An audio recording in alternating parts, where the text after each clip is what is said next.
No jantar a minha avó me disse, como foi a viagem que eu te dei de presente? Eu olhei para ela confuso. Que viagem, eu não recebi nada. O garfo parou no meio do caminho até a minha boca e o pedaço de lasanha esfriou no ar. A lasanha era de berinjela com molho branco e queijo parmesão gratinado por cima, e a minha avó sabia que era meu prato favorito desde os 12 anos. O barulho do restaurante ao redor pareceu sumir por um segundo inteiro, como se alguém tivesse abaixado o volume do mundo com um botão invisível e gigante. O rosto da minha avó, Dona Lúcia, se fechou na mesma hora como uma cortina que cai no final de um ato de teatro. Ela tinha 73 anos, mas quando ficava brava parecia ter a força de uma mulher de 30 anos no auge da vida. Ela pousou os talheres devagar no prato, primeiro o garfo do lado esquerdo e depois a faca do lado direito, um gesto lento e ensaiado de quem estava controlando uma fúria imensa. O tilintar do metal na porcelana branca pareceu alto demais, um som seco e definitivo como um martelo de juiz. Ela respirou fundo e encheu o peito de ar antes de endireitar as costas na cadeira de madeira escura com encosto alto e almofada de veludo vermelho. Ela se virou para os meus pais com os olhos escuros e firmes, aqueles olhos que já tinham visto muita coisa nessa vida, e disse bem devagar. A viagem de formatura de $15.000 para a Europa que enviei pro Lucas há 3 meses. O silêncio que veio depois foi tão pesado e tão denso que eu conseguia ouvir o zumbido do ar-condicionado lá no teto, um zumbido grave e constante como um inseto preso dentro de uma parede. Eu conseguia ouvir o gelo derretendo no meu copo de água e fazendo um pequeno estalo a cada segundo que passava. Eu conseguia ouvir meu próprio coração batendo na garganta, um tambor acelerado e desesperado que ameaçava sair pela boca. O barulho dos talheres nos outros pratos, o burburinho das conversas nas mesas ao redor, o som dos garçons indo e vindo com bandejas fumegantes, tudo isso sumiu como se alguém tivesse tirado o plugue do mundo. Minha mãe, Sandra, começou a mexer nervosamente na nova bolsa de grife que tinha aparecido misteriosamente no mês passado dentro do armário dela. Era uma bolsa de couro claro, quase bege, com costura perfeita e uma corrente dourada que brilhava sob a luz amarela e quente do restaurante. O cheiro do couro novo era forte e adocicado, mesmo de longe, um cheiro de riqueza e de ostentação. Junto com a bolsa vieram sapatos combinando, de salto alto e fino, que ela usava hoje no jantar. Os sapatos faziam um tec-tec seco no piso de cerâmica toda vez que ela mexia o pé por baixo da mesa, um som que parecia um relógio marcando segundos até a explosão final. A corrente de ouro do meu pai, Marcos, de repente pareceu mais pesada no pescoço dele. Era grossa com elos grandes e quadrados, e refletia a luz amarela do restaurante como um sinal de alerta na beira da estrada. Eu notei o relógio caro no pulso dele pela primeira vez na minha vida, um relógio grande de aço escovado com um vidro tão limpo e tão brilhante que parecia que nunca tinha visto um dia de trabalho sequer. Não combinava com o salário de gerente de loja que ele sempre dizia ter quando eu pedi ajuda para pagar a faculdade de história que eu tive que trancar depois de 2 semestres. Nós pensamos que seria melhor se, minha mãe gaguejou com a voz trêmula e fina. As unhas recém-feitas dela, com um esmalte vermelho vivo e pedrinhas de brilho na base, batucaram nervosas na mesa de madeira escura e polida. Cada batida parecia um martelo pequeno e frio na minha cabeça. As pedrinhas brilhavam sob a luz como olhos acusadores. Se o que? A voz da vovó cortou como gelo no meio do verão. A voz dela não estava alta e não precisava estar. Ela tinha um jeito de falar baixo que fazia todo mundo em volta parar para ouvir, até as moscas paravam de zumbir. O casal da mesa ao lado, um homem de terno e uma mulher de vestido preto, parou de cortar o bife na mesma hora. A garçonete que vinha trazendo água da cozinha parou no meio do caminho com a jarra de vidro na mão e os olhos arregalados. Se vocês roubassem do seu próprio filho. Foi aí que tudo se encaixou na minha cabeça como as peças de um quebra-cabeça de 1000 pedaços. Na minha cabeça as peças começaram a se juntar numa velocidade tão grande que me deu até tontura e um suor frio na nuca. O estômago revirou como se eu tivesse entrado num barco no meio de uma tempestade. Lembrei do mês passado como se fosse ontem. Eu tinha chegado em casa depois de um turno duplo no posto de gasolina da Avenida Brasil, eram quase 2 da manhã e a rua estava deserta. O cheiro de gasolina ainda estava impregnado na minha camiseta branca, aquele cheiro doce e ácido que gruda na pele e no cabelo e que nem o sabão em pedra consegue tirar por completo. Minhas mãos ardiam de tanto usar o produto de limpeza nas bombas, um líquido azul forte que ressecava a palma das minhas mãos até abrir rachaduras profundas que doíam ao toque da água quente do chuveiro. Eu estava tão cansado que mal conseguia tirar o tênis velho cheio de manchas de óleo. E lá estava minha mãe na sala, experimentando a bolsa nova na frente do espelho do corredor. Ela girava o corpo devagar para um lado e para o outro, admirando o reflexo como uma atriz de cinema antigo. Papai saiu da garagem com a Harley Davidson 9 preta, o motor estourando tão alto que acordou a vizinhança inteira em 10 quarteirões ao redor. O cachorro do vizinho da frente começou a latir desesperado, uma luz acendeu na casa da esquina, uma senhora apareceu na janela do segundo andar com cara de sono e raiva. O ronco da moto era um som de poder e liberdade que eu nunca tinha ouvido na nossa casa modesta de garagem pequena e quintal com mangueira. Isabela, minha irmã de 21 anos, postou uma foto no Instagram no dia seguinte bem cedo. Ela estava numa clínica chique com o nariz enfaixado e um sorriso vitorioso de quem ganhou na loteria. A legenda dizia, se mimando porque a gente merece. Na época eu achei estranho, mas engoli seco como sempre. A gente aprende a engolir muita coisa quando é o filho invisível da família, o filho que todo mundo esquece no aniversário e que ganha meia de Natal enquanto os outros ganham videogame. Eles pegaram meu presente de formatura e gastaram com eles mesmos como se fosse manhã de Natal e como se eu não existisse, eu pensei com um nó na garganta. Minha irmã Isabela, que nunca trabalhou um dia na vida inteira dela, usava brincos que custavam mais que meu salário mensal no posto de gasolina. Eram brincos de diamante pequenos mas com um brilho frio e cortante que eu via mesmo de longe. Refletiam as luzes amarelas do restaurante no rosto dela como 2 pontos de luz acusadores implacáveis. Ela nem conseguia levantar o olhar do prato de lasanha. Estava ocupada demais admirando a manicure recém-feita, com pedrinhas coladas nas unhas do tamanho de uma cabeça de alfinete, girando o copo de suco de laranja entre os dedos como se aquilo fosse mais importante que a conversa. O suco de laranja deixava uma marquinha de condensação na toalha branca engomada que se espalhava devagar como uma mancha de tempo. Você deu tudo a eles durante a vida inteira, eu disse baixinho. Minha voz tremia com anos de raiva reprimida que eu nem sabia que guardava tão fundo no peito, numa caixa escura que eu nunca tinha coragem de abrir. Era uma raiva antiga de quando eu tinha 8 anos e ganhei uma bola de futebol murcha no Natal enquanto a Isabela ganhava uma bicicleta nova cor-de-rosa com cestinha e buzina e fitas coloridas no guidão. Era raiva de quando eu tinha 12 anos e ela ganhou um celular de última geração enquanto eu ganhei um estojo escolar com 3 canetas e uma borracha. Era raiva de quando eu tinha 15 anos e ela ganhou uma viagem pra praia com as amigas enquanto eu fiquei em casa arrumando o quintal. E eles pegaram a única coisa que era pra mim e a única coisa que eu realmente mereci na minha vida inteira. Eu me formei no ensino médio com nota máxima em todas as matérias, principalmente em História e Geografia. Trabalhei desde os 16 anos empilhando caixa no mercado e depois limpando vidro de carro no sinal e depois no posto de gasolina. Juntei dinheiro para ajudar em casa todo santo mês sem faltar um dia. E o único presente que eu sonhei e planejei, a viagem que a vovó prometeu solenemente quando eu passei de ano sem recuperação no 9º ano, eles tiraram de mim sem pensar 2 vezes. A vovó se levantou com um movimento rápido e firme. A cadeira de madeira arrastou no chão de cerâmica com um barulho alto o suficiente para fazer os outros clientes se virarem de vez em direção à nossa mesa. O gerente lá do fundo, um homem baixinho de bigode grisalho e avental preto, olhou preocupado e já deu um passo na nossa direção com a mão no queixo e os olhos arregalados. Há 20 anos eu observo vocês favorecendo a Isabela em vez do Lucas, como se ele fosse invisível, como se ele fosse feito de vidro, ela disse com a voz firme e cortante. A voz dela ecoou pelo salão inteiro como um sino de igreja. Algumas pessoas pararam de mastigar no meio do bife. Eu enviei aquele dinheiro especificamente para ele e especificamente para a formatura dele. O cheque tinha o nome dele bem grande e bem claro. O nome Lucas Martins estava impresso em letras maiúsculas no canto do cheque que ela tinha mandado pelo correio dentro de um envelope azul claro com selo internacional. Eu nunca vi esse envelope azul e nunca soube de cheque nenhum na minha vida inteira. O restaurante parecia silencioso demais apesar dos outros clientes conversando ao nosso redor. Até os garçons de camisa branca e gravata borboleta pareciam sentir o drama se desenrolando na nossa mesa como uma novela mexicana. O cheiro de carne grelhada na chapa e molho de tomate caseiro que antes abria meu apetite agora me dava um enjoo profundo e escuro. O cheiro do perfume doce da minha mãe, aquele perfume francês importado que ela usava só em ocasiões especiais como aniversário e casamento, agora parecia enjoativo e doce demais, misturado com o cheiro de culpa e de segredo revelado. Eu não consegui mais me segurar na cadeira. 22 anos de silêncio e de invisibilidade queriam sair como um rio que rompe uma represa velha e enferrujada. Isso explica tudo, eu falei com a voz saindo mais alta sem eu querer e sem eu conseguir controlar. As palavras atropelavam umas às outras como crianças correndo para sair da escola. Por que de repente vocês tinham dinheiro para aplicações de botox da mamãe e os dias de spa semanais com massagem e pedicure e escalda-pés? Eu lembrei do cartão que vi em cima da comoda dela um dia desses. Era um cartão preto com letras douradas e brilhantes que dizia spa vida e leveza. Pacote completo R$ 1.200 por tarde inteira. Massagem com pedras quentes da montanha, máscara de ouro de verdade, escalda-pés com pétalas de rosa vermelha e sais minerais do Mar Morto. Por que o papai comprou aquela Harley Davidson preta que ele queria há anos e nunca tinha dinheiro para comprar? Eu passava pela garagem todo dia e via moto preta e enorme estacionada lá como um troféu de guerra. O banco de couro preto brilhava de novo e sem um arranhão sequer.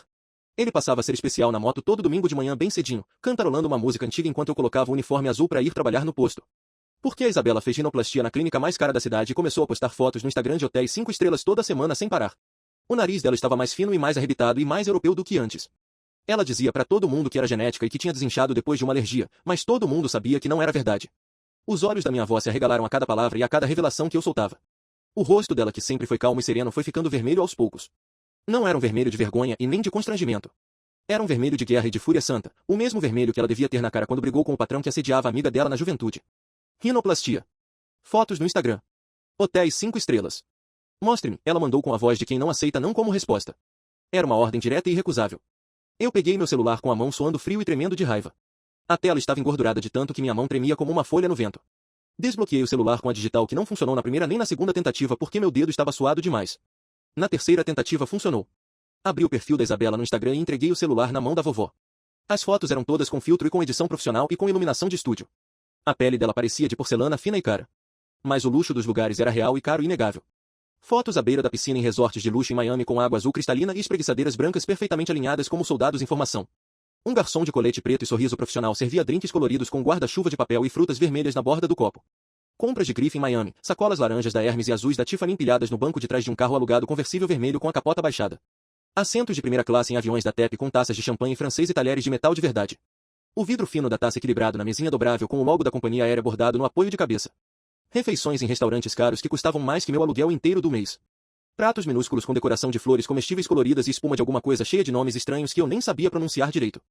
Eu estive trabalhando 2 turnos no posto de gasolina todo santo dia sem folga, só para pagar meu aluguel e as compras do mercado. Continuei com a minha voz ficando mais forte a cada palavra que eu falava, como se anos e anos de ficar calado estivessem saindo de uma vez igual uma represa que estoura de vez.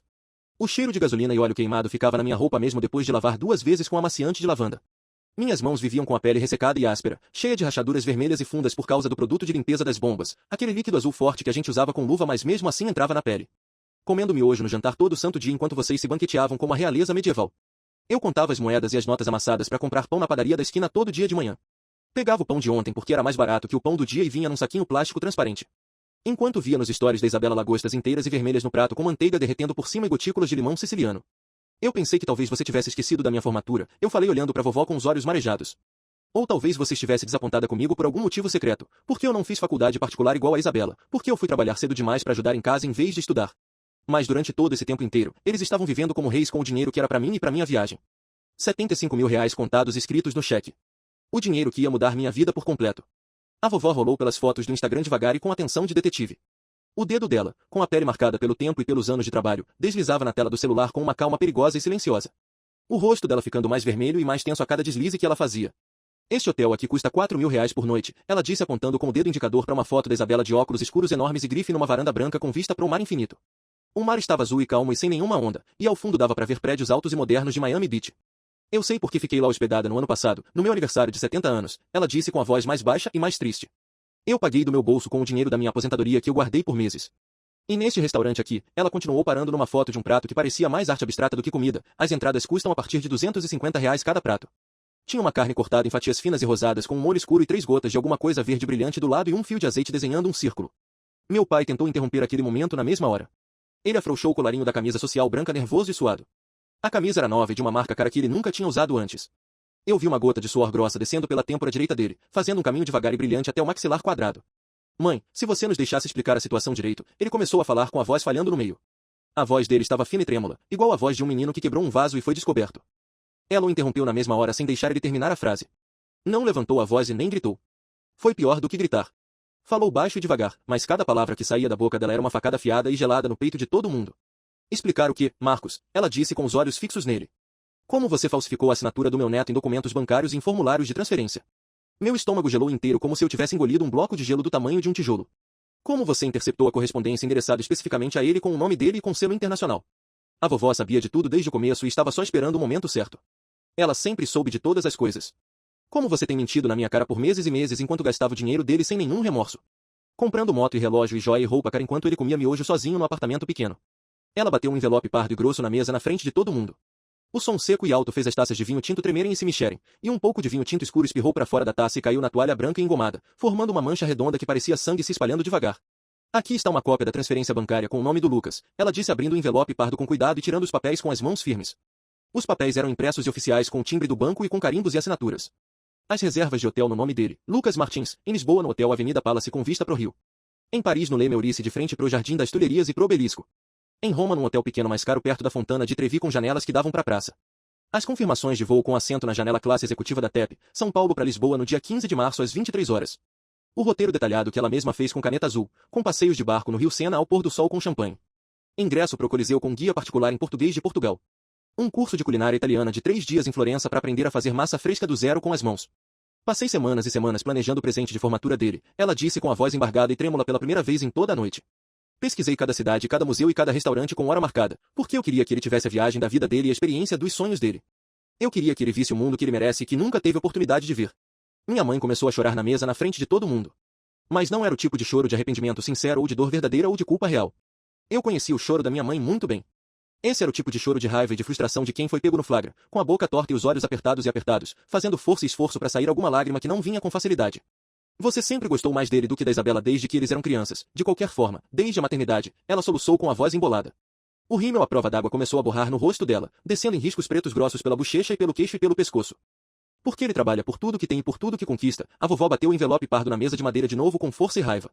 Dessa vez uma taça de vinho caiu de lado e se espatifou no chão de cerâmica com um barulho de vidro quebrando em 1000 pedaços. O barulho de vidro estourando fez o restaurante inteiro ficar em silêncio absoluto por 5 segundos. Dava para ouvir a cozinha lá dentro com panelas batendo e água correndo na pia e um garfo caindo no chão da cozinha. Um garçom mais novo veio correndo com uma pá e uma vassoura e um pano de chão, sem saber onde pisar, com medo de interromper a briga de família. Enquanto vocês criaram uma princesa mimada e folgada que acha que o mundo lhe deve tudo apenas por existir e por respirar, a vovó completou apontando o dedo indicador direto para Isabela. O dedo dela não tremia nem um pouco. Estava firme como uma espada. Isabela finalmente falou depois de ficar calada a noite inteira. A voz dela estava trêmula e baixa e quase inaudível, quase um sussurro que sumia no ar antes de chegar nos ouvidos. Eu não sabia que era o dinheiro do Lucas, eu juro por tudo, ela disse olhando para o colo e para o guardanapo de pano que ela torcia nas mãos e enrolava nos dedos. Pensei que era apenas dinheiro da família e da conta conjunta, que o papai tinha conseguido uma promoção grande na loja de sapatos, que a mamãe tinha vendido umas joias antigas da Bisa que estavam guardadas no fundo do armário. Eu nunca perguntei de onde veio o dinheiro, eu só aceitei. Você sabia exatamente o que estava fazendo e não perguntou porque não queria saber, eu disse com a voz firme e pesada. Me surpreendi com o quão firme e forte minha voz saiu do peito. Eu não tremi e não gaguejei e não desviei o olhar. Olhei no olho dela pela primeira vez em anos sem medo e sem vergonha. Anos sendo invisível e esquecido na minha própria família estavam finalmente chegando ao fim naquela noite de lasanha e vinho tinto. A vovó abriu a bolsa dela devagar. Uma bolsa de tecido simples e azul marinho, nenhuma grife nenhuma corrente de ouro, nada parecida com a bolsa de grife cara da minha mãe. Era a bolsa que ela usava para ir na feira todo sábado de manhã e comprar verdura e fruta e pão francês quentinho. Ela pegou o celular com as mãos firmes e seguras, sem tremer nem um pouco naquela hora decisiva. As mãos dela tinham manchas escuras da idade e veias saltadas, mas eram fortes e corajosas. Vou ligar para o meu advogado amanhã de manhã bem cedo, ela anunciou com a voz ecoando no restaurante agora completamente silencioso. Dava para ouvir a respiração de todas as pessoas nas mesas ao redor. E cada centavo do dinheiro será devolvido para a conta em 30 dias ou eu prestarei queixa formal na polícia por roubo e fraude e estelionato. Vocês três vão responder na justiça criminal. Eu tenho os comprovantes e as cópias e os envelopes. Tenho tudo guardado numa pasta desde o primeiro dia. Meus pais começaram a implorar desesperados na mesa. As vozes se sobrepondo e se atropelando em súplicas atrapalhadas sem nenhuma ordem. Mãe, por favor, a gente pode devolver aos poucos e parcelado, meu pai disse com a voz fina e chorosa e arrependida. A voz dele parecia de um menino de 10 anos. A gente se endividou inteiro, a gente não pensou direito na hora, a gente foi levado pela emoção. A gente ia contar pro Lucas, a gente só esperou o momento certo e a hora certa. Minha mãe chorava tentando segurar no braço da vovó com as mãos trêmulas. A gente teve muito medo da sua reação e da sua raiva. Isabela tentou também chorando. Vó, eu devolvo as bolsas todas e vendo tudo e devolvo o dinheiro do nariz, eu juro por Deus. Mas ela já estava se afastando devagar em direção à saída do restaurante, com as costas retas e eretas e a cabeça erguida como uma rainha que sai de um tribunal depois de dar o veredito final. Ela não olhou para trás nenhuma vez. Não hesitou nenhum segundo. O salto baixo e simples do sapato dela fazia um som firme e constante no piso de cerâmica enquanto ela se afastava. Eu paguei a minha parte da conta no caixa da entrada. R$ 120 em dinheiro vivo. O dinheiro contado e separado que eu tinha guardado pro jantar com antecedência, tirado do envelope marrom onde eu guardava as notas uma a uma para não gastar com besteira. O caixa de 20 anos me olhou com pena e com tristeza e com um pouco de vontade de ajudar. Saí do restaurante e encontrei a vovó parada no estacionamento vazio, embaixo da luz amarela e fraca de um poste torto. A noite estava fria e o vento de junho batia no rosto da gente e fazia a barra da saia longa dela balançar para lá e para cá. Enquanto me abraçava com força para se despedir naquele estacionamento escuro, o perfume dela de lavanda e de alfazema, o mesmo perfume desde que eu era criança pequeno, o mesmo cheiro que tinha na casa dela e nos lençóis do quarto de hóspedes, me envolveu como um cobertor quente. Era um cheiro de casa e de segurança e de amor de verdade. Ela sussurrou bem baixinho no meu ouvido, com a voz mais doce e mais macia que eu já ouvi em toda a minha vida. Faz suas malas esta noite assim que chegar em casa, ela disse. Você vai morar comigo e terminar aquele mestrado em história que você sempre quis e sempre sonhou. Eu sempre soube que você queria fazer mestrado em história medieval mesmo trabalhando no posto de gasolina. Eu guardei todos os seus desenhos da escola e todos os seus textos sobre o Egito Antigo e sobre as pirâmides e sobre os faraós. Também vou comprar aquela viagem para a Europa para você de novo e com mais dias e mais cidades. E desta vez você realmente vai sem nenhum susto. Ninguém vai tocar no seu sonho de novo nunca mais. Na manhã seguinte bem cedo, o mundo inteiro deles desabou por completo. Foi rápido e violento como um castelo de areia na maré alta que desmancha em 5 minutos. Eles descobriram que a vovó já tinha congelado o acesso deles a todas as contas bancárias dela desde a noite anterior, assim que chegou em casa. O cartão da minha mãe foi recusado na manicure às 9 da manhã bem na hora do esmalte novo. A máquina fez aquele barulho triste de erro bip bip bip e a moça do caixa disse em voz alta sem querer, sem crédito senhora.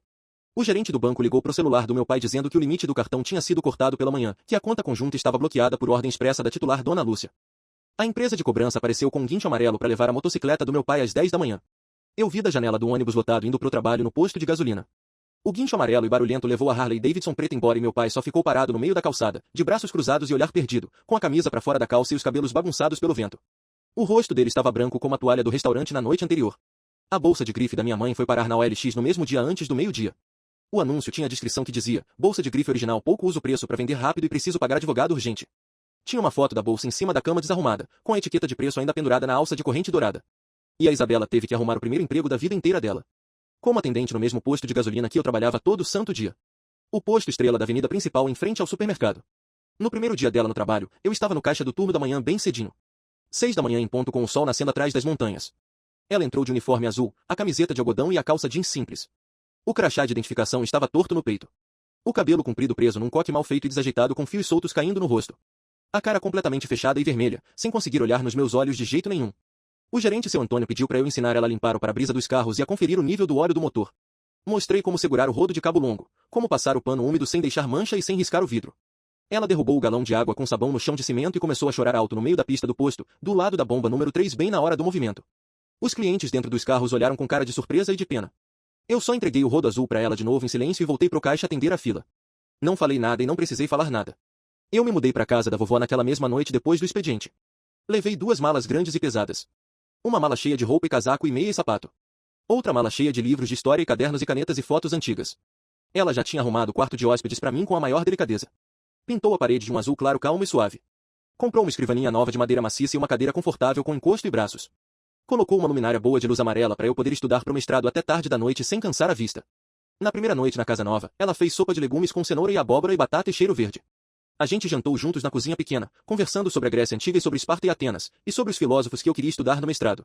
2 meses depois de tudo isso, eu estava embarcando no avião para Lisboa bem cedinho. Primeira classe com assento que vira a cama, como a vovó tinha planejado e reservado da primeira vez que mandou o dinheiro. A poltrona larga tinha um cobertor macio de lã e um travesseiro fofo e um fone de ouvido que cancelava o barulho do motor do avião. Serviram um jantar completo com entrada de salmão defumado, prato principal de filé mignon ao molho madeira e sobremesa de torta de limão com merengue. Eu pedi um vinho tinto chileno para acompanhar a refeição. Quando o avião finalmente decolou e levantou o voo, eu olhei pela janelinha redonda. Vi as luzes da cidade de São Paulo ficando cada vez menores e mais distantes, como um tapete de estrelas amarelas e brancas no chão escuro. Pensei em tudo que tinha acontecido nos últimos meses. No posto de gasolina e no cheiro de gasolina na roupa. No miojo e na conta de luz atrasada e no pão de ontem. E pensei na vovó e na casa dela e no quarto com a escrivaninha nova e a parede azul clara. Pensei que pela primeira vez em 22 anos de vida, eu não era invisível e não era esquecido. Passei 21 dias inteiros na Europa andando e conhecendo e vivendo. Andei pelas ruas estreitas de Lisboa com um chão de pedra, comi pastel de nata quentinho na beira do rio Tejo com canela por cima. Em Paris subi na Torre Eiffel de elevador e vi a cidade inteira lá de cima com o rio Sena cortando o meio. Andei de barco no rio Sena à noite e as luzes da cidade refletiam na água escura como diamantes brilhantes. Em Roma joguei uma moeda de ouro na Fontana de Trevi e fiz um pedido em silêncio. Pedi para nunca esquecer quem eu era e de onde eu vim. Em Florença fiz o curso de culinária italiana que a vovó tinha reservado. Aprendi a fazer massa fresca do zero com as minhas próprias mãos, sovando a farinha e os ovos até ficar no ponto certo. Voltei pro Brasil com a mala cheia de lembranças e presentes para vovó, mas a cabeça e o coração estavam mais cheios ainda. De Lisboa no primeiro dia da viagem, eu mandei um cartão postal pelos correios para ela. Era uma foto do rio Tejo no pôr do sol alaranjado, com os barquinhos pequenos e o céu laranja e rosa e roxo. Atrás do cartão eu escrevi só uma frase com a minha própria letra de caneta azul. Obrigado por me enxergar quando ninguém mais na família me via. Hoje eu faço mestrado em História Medieval na Universidade Federal. Dou aula num colégio público à noite para adolescentes que não gostam de história. Ainda visito a vovó todo domingo sem falta. A gente toma café fresco com bolo de fubá quentinho e conversa sobre os livros que eu tô lendo e as pesquisas que eu tô fazendo. Meu pai vendeu o carro popular para pagar parte da dívida que ficou. Minha mãe trabalha como recepcionista num consultório médico de plano popular. Isabela pediu demissão do posto de gasolina depois de 1 mês exato. Hoje ela trabalha numa loja de shopping no horário comercial. Ela diz que é melhor porque tem ar-condicionado. Às vezes ela me manda mensagem no WhatsApp com saudade. Eu respondo curto e grosso e sem muito entusiasmo. A gente não voltou a ser uma família unida e feliz como antes do dinheiro. Mas eu também não tenho mais raiva guardada dentro do peito. Só tenho pena das escolhas que eles fizeram. E tenho muita gratidão pela mulher que minha avó sempre foi. E você que tá ouvindo essa história com atenção, se descobrisse que sua família roubou um presente de 75 mil reais que era seu e seu apenas, um dinheiro que mudaria sua vida por completo, que pagaria seus estudos por anos, que realizaria seu sonho de conhecer o mundo e ver outras culturas, você perdoaria eles com o tempo ou cortaria relações para sempre sem olhar para trás? Pensa bem e com calma, porque às vezes a família da gente é quem mais machuca a gente e quem mais tira de nós. Mas às vezes uma pessoa só dentro dessa família, como a minha avó Dona Lúcia, é quem lembra que a gente merece ser visto e reconhecido, que a gente merece ser amado de verdade, que a gente merece ter um sonho grande e correr atrás dele. E que nenhum dinheiro do mundo inteiro paga o preço de ter alguém que olha pra você e te enxerga de verdade.